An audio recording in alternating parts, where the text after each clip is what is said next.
आपण बघू शकतो आता आपण आहोत कल्याणी नगर हिट अँड रन अपघात स्थळ। हे जे समोर पोलीस उभे आहेत तिथंच तो अपघात झालेला आठवडाभरापूर्वी, जिथं एका बिल्डर बापाच्या नशेबाज मुलानं 2 निष्पापांचा बळी घेतला। आणि गंमत म्हणजे धक्कादायक गंभीर बाब आहे, खरं तर गंमत नाही।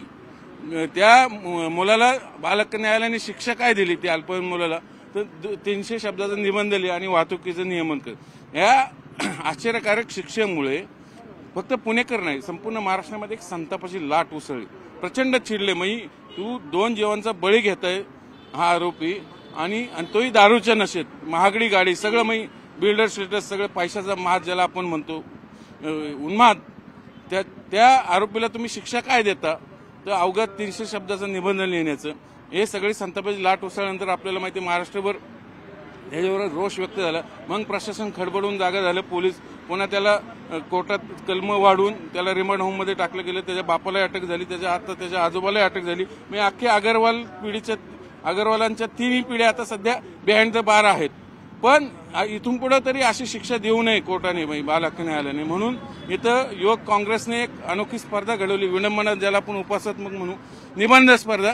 निबंधाचे विषय अर्थातच ते आहेत, समोर स्पॉट आहे तो जिथं ऍक्सिडेंट झाला, खरं तिथं स्पर्धा घ्यायची होती पण तिथं जागा नाही, म्हणून पोलिसांनी इकडे परमिशन दिली या सगळ्या मुलांना। आणि निबंधाचे विषय आहेत, माझा बाप बिल्डर असतं तर मी पोलीस अधिकारी असतो, तर तरुण पिढी आणि वास्तवता, असे अनेक विषय आहेत सगळ्या मध्ये। पण विषय हाच आहे की श्रद्धांजली व्हायची, इथून पुढे तरी कोर्टाने अशा हास्यास्पद शिक्षा देऊ नयेत बालहक्क न्यायालयाने विशेष करून। कारण ठीक आहे, तो कायदा ते अल्पवयीन मुलांच्या बाजूने असतो, पण शिक्षा देताना कुठेतरी गांभीर्याने विचार हो।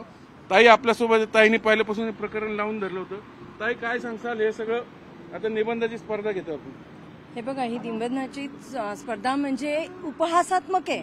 म्हणजे जी शिक्षा तुम्हाला आम्हाला पण शाळेत शिक्षाच्या पेक्षा कडक मिळते, पण 2 लोकांना मारणाऱ्या पोराला तुम्ही अशी शिक्षा देताय। या सगळ्यांच्या निबंधांमधनं तुम्हाला हेच कळेल की त्यांच्या आतनं ते काय बोलतायत, की काय चालवलंय काय, म्हणजे प्रशासन करतंय काय, न्यायव्यवस्था करते काय। आम्ही न्यायव्यवस्थेला प्रश्न विचारतो, एवढी हास्यास्पद शिक्षा, म्हणजे कोणी उद्या 4 लोक मारावी आणि 600 याचा शब्दांचा निबंध लिहावा। आज इथे पोलीस प्रत्येकाचं नाव पत्ता का घेते? अतिरेकीत, टेररिस्ट अरे ही युवा पिढी आहे, यांच्या आतला राग आहे की प्रशासन काय करतंय, की काय हे पब चालू आहेत, बेकायदेशीर हे सगळे धंदे का चालू आहेत। युवकांच्या आणि आज ह्या युवती एक जणी इंटरव्ह्यू देत आहेत, त्या स्वतः सांगतायत की आमच्या शाळेतही एवढी हास्यास्पद शिक्षा नव्हती, अशी शिक्षा दिलेली आहे। म्हणजे तुम्ही सगळ्या ही मोकळी थट्टा चालवली आहे, आणि या थट्टेच्या विरोधात आम्ही ही निबंध स्पर्धा घेतोय। आमचा युवक अध्यक्ष जो आहे त्याचे श्रम ह्याच्यासाठीच आहेत की सगळ्यांपर्यंत पीएमओ पर्यंत आम्ही हे पाठवणार आहोत, म्हणजे सगळ्यांना कळलं पाहिजे की आपण कुठं या नव्या पिढीला वेगळ्या दिशा, किमान अशी शिक्षा दिली जाऊ नये हीच यातनं अपेक्षा आहे। याच्यातनं आमची अपेक्षा अशी शिक्षा कडक झाली पाहिजे, अशी हास्यास्पद शिक्षा नको आहे। आणि या निबंधातनं ह्यांच्या काय डोक्यामध्ये आहेत की प्रशासनाने हे करावं, तर ते प्रशासनाने वाचावं आणि त्याप्रमाणे काम करावं, या हिशोबाने आम्ही ही स्पर्धा ठेवलेली आहे।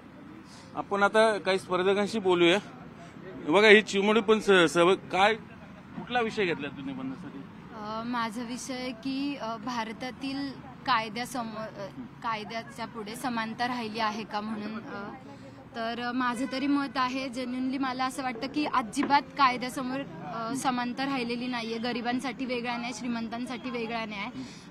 मी आज एक सर्वसामान्य घरातून येते, जर हेच आमच्याकडून, माझ्यासारख्या सर्वसामान्य कुटुंबातील एखाद्या तरुणाकडून घडलं असतं तर आम्हाला कोणत्या प्रकारचा न्याय पोलीस प्रशासनाने किंवा या न्याय व्यवस्थेने दिला असता? हेल्मेट नाही घातली तर 500 रुपये फाईन होतो आपल्याला। हो, होतोच। आता आमच्यामध्ये हा एक जोकच चालू झाला की घरातून निघताना आमच्यासारखे तरुण युवक युवती म्हणतात की 300 शब्दांचा निबंध रेडी आहे, त्यामुळे आता काही घाबरण्याची गरज नाही, ऍक्सिडेंट करू शकतो, पोलिसांनी पकडलं तरी निबंध तयार आहे। हा आज एक जोक आमच्यामध्ये चालू आहे। म्हणजे बघा, ही जी उद्विग्न तिने उपहासात्मक प्रतिक्रिया दिली, पण ही दखल घेण्यासारखी आहे। तिने काय भावना व्यक्त केली, समाजात कसं प्रतिबिंब मोठं पहा, त्याचं एकदम ज्वलंत उदाहरण सांगितलं या मुलीनं। तिने स्पष्टपणे सांगितलंय, जर तुम्ही अशापणे आरोपींना मोकाट सोडणार, हास्यास्पद शिक्षा देणार असाल तर आम्ही काय करायचं। भेदभाव जो होतो श्रीमंत आणि गरिबांमध्ये, त्यातनंच प्रतिबिंब या शिक्षेतनं दिसलं, म्हणून त्याचाच राग आणि तिडीक म्हणून त्या निबंध स्पर्धेला आले। आपल्यासोबत आणखीन काही स्पर्धक आहेत। काय विषय काय घेतला? मी आजचा विषय आजची तरुण पिढी आणि व्यसनाधीनता घेतलाय. कारण बऱ्याचदा आपण पाहतो सामान्य घरातील व्यसन म्हणलं की पहिली ती संकल्पना आपण समजून घेतली पाहिजे की तिथं गरीब श्रीमंताचा भेदभाव नसतो एक.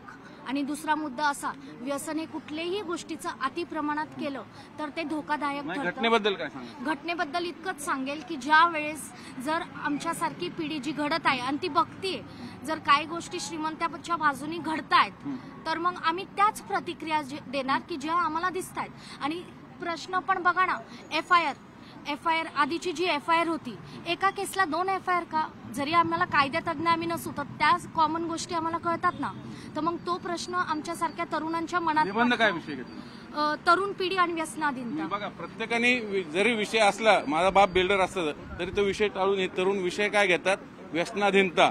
म्हणजे ज्याचे साईड इफेक्ट, मी तो म्हणतो बॅड इफेक्ट, जे ऍक्सिडेंट झाला आणि 2 निष्पापांचे बळी गेले, त्याला कुठेतरी प्रत्युत्तर देण्यासाठी आणि आपल्या भावना व्यक्त करण्यासाठी या सगळ्या तरुणांनी हे विषय निवडलेले आहेत. म्हणजे प्रत्येकाची भावना हीच आहे की इथून पुढे तरी कोर्टाने आणि पोलीस प्रशासनाने अशा धन्यदांडग्यांच्या मुजोर आणि नशेबाज मुलांना सोडू नये, मोकाट सोडू नये, त्यासाठीच हा प्रयत्न आहे. बघा, ही सगळी तरुण पिढी आहे.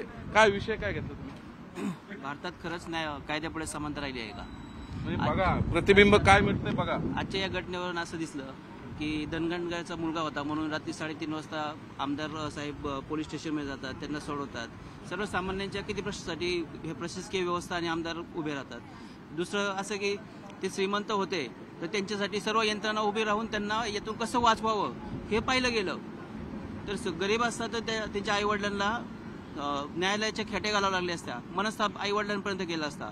पण हे प्रकरण बाहेर यायच्या आधीच रात्रीचे खेळ चालले म्हणतात ना, त्याप्रमाणे सकाळपर्यंत सगळं झाकून कसं जाईल हे पाहिलं.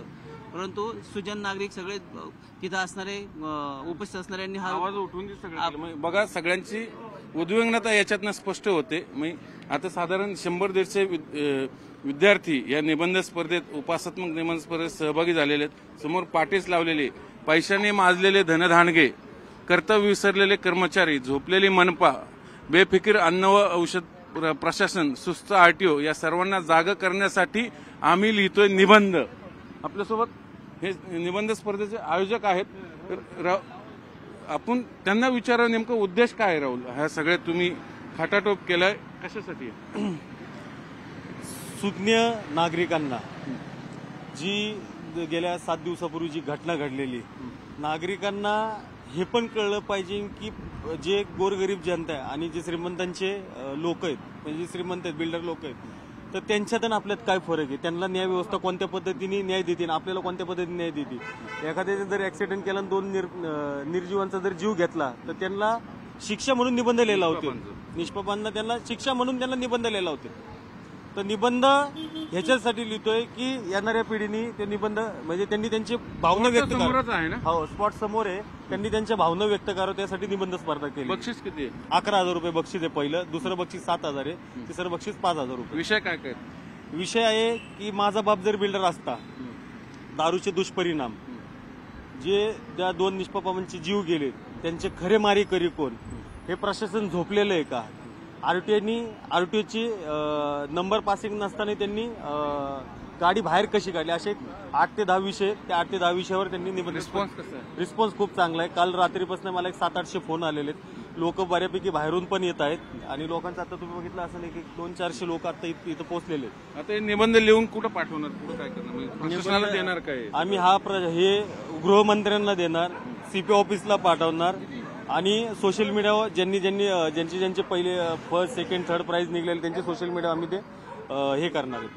हे बघा, एक उद्विग्नता आहे, व्यक्त करण्यासाठीचं हे माध्यम आहे. स्पर्धा जरी निबंध स्पर्धा असली पण ती उपासात्मक आहे, विडंबनात्मक आहे. शासनाचा, प्रशासनाचा झोपलेल्या प्रश्नाचा एक निषेध करण्यासाठी, त्यांना खडबडून जागा करण्यासाठी ही स्पर्धा घेतली आणि त्याला चांगला रिस्पॉन्स मिळतोय. म्हणून इथून पुढे तरी प्रशासनानं, विशेष करून न्याय व्यवस्थेनं, म्हणजे बाल हक्क जो कायदा आहे, ज्युव्हेनाइल कायदा, त्याचा निर्णय देताना न्याय व्यवस्थेनं अशा शिक्षा देताना 10 वेळा विचार करावा. कारण त्याचं प्रतिबिंब आणि संताप कसा उमटतो हे आपण गेल्या 7-8 दिवसात बघितलेलं, आणि त्याचं आता इथं हे ज्याला आपण म्हणतो पिक पॉइंट, तो इथं आपल्याला येताना दिसतोय. आणि सगळे चिडलेले मंडळी आहेत आणि एक एक शांततेने आणि लोकशाही मार्गाने निषेध व्यक्त करताय, उपासन पद्धतीने निबंध लिहून. इथून पुढे तरी शासनाने याची काळजी घ्यावी आणि अशा गोष्टींना म्हणजे कायद्यातील जी समानता आहे ती राखली पाहिजे. म्हणजे बड्या बापाचं लेकरू आहे म्हणून त्याला निबंध स्पर्धेचं शिक्षा आणि सर्वसामान्य म्हणून साधी हेल्मेट नसली तरी डायरेक्ट 1500चा दंड हे थांबवलं पाहिजे. कायदा सर्वांसाठी समान पाहिजे. आपण सगळ्यांच्या प्रतिक्रिया ऐकल्या, सगळ्यांची भावना हीच आहे, चीड हीच आहे की कायद्यामध्ये समानता ठेवा, धनवानगांना एक नाही आणि गोरगरिबांना एक नाही असं ठेवू नका. त्याचाच निषेध व्यक्त करण्यासाठी स्पर्धा आशा करूया इथून पुढे तरी पोलीस प्रशासन आणि बाल हक्क न्यायालय याची गंभीर दखल घेईल. व्हिडिओ जर्नलिस्ट गणेश कदमसह चंद्रांत खुंदे, न्यूज 18 लोकमत, पुणे.